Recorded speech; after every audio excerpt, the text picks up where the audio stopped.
Hi there, this is Coach Mike Ryan from Fastball USA in Schaumburg, Illinois, and check out our website at fastballusa.com.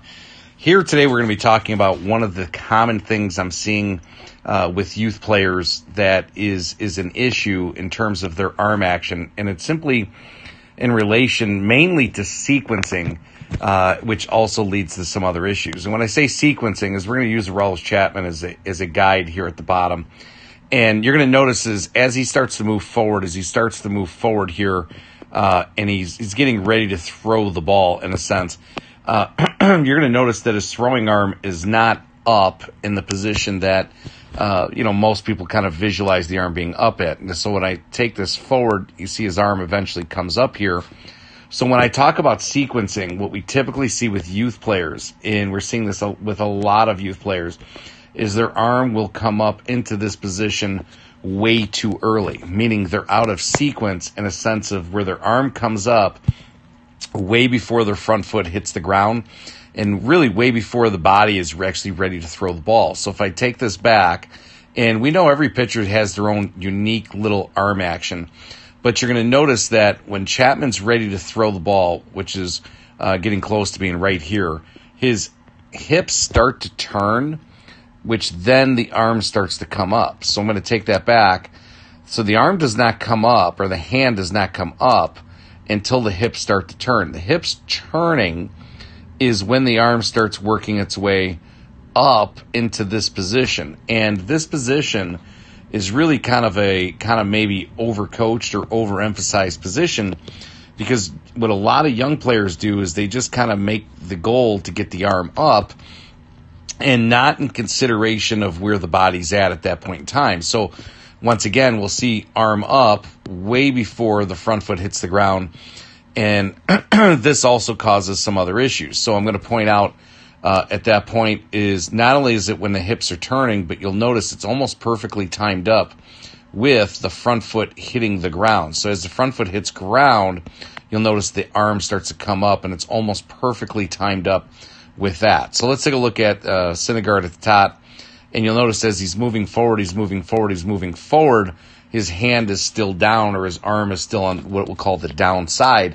So we see with a lot of youth players at this point in time, if they were this far into their stride or their step, their arm would already be climbing up or already be sitting up here waiting to throw the ball. And if you focus on Syndergaard's hips, when he starts to turn his hips, that's when the arm actually starts to come up to throw the ball. You can see the timing of that is the hips turn, that's when the arm comes up. And again, it's almost perfectly timed up with when the front foot hits ground, that's when the arm is going to be up in this position. Now, speaking of when the arm comes up, if you get a youth player who gets his arm up early, it's very common that the arm not only comes up early, but then in part because he has time, the arm gets up too high. So when the arm starts coming up and there's time, the arm has a tendency to climb higher and higher. So what we see generally with healthier throwers is when the arm does come up, that the elbow is going to be just a little bit below the height of the shoulder, almost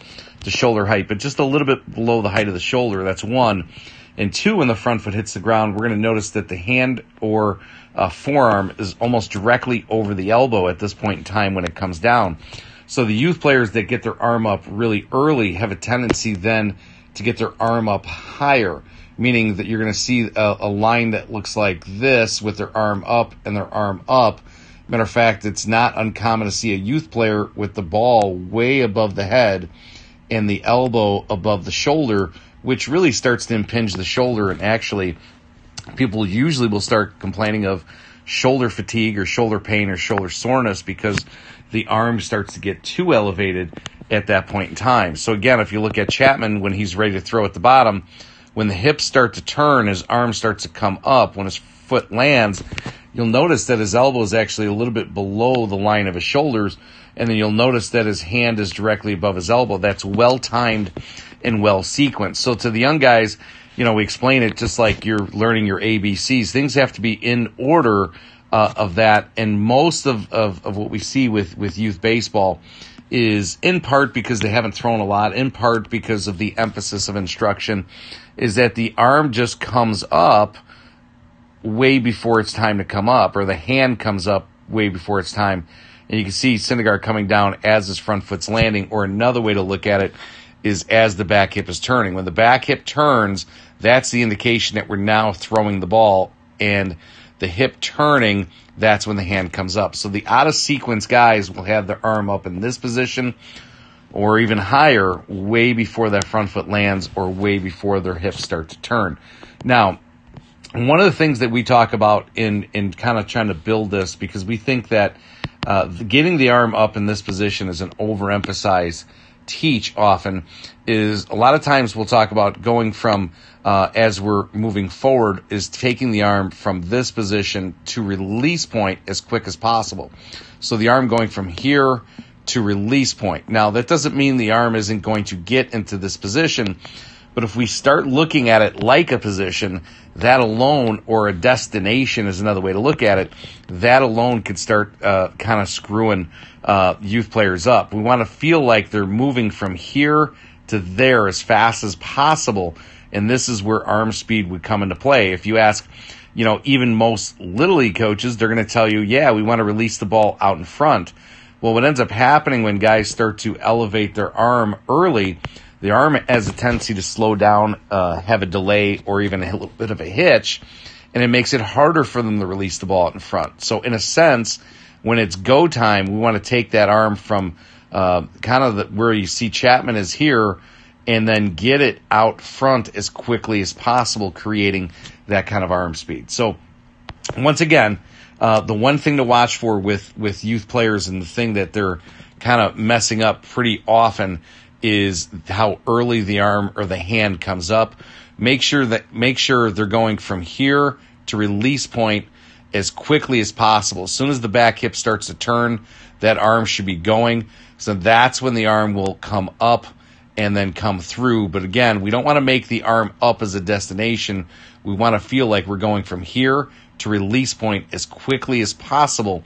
That way they're also learning the concepts of arm speed and the importance that is with arm action. If you have any questions about this, feel free to shoot me an email, fastballusa@hotmail.com, or check out our website at fastballusa.com.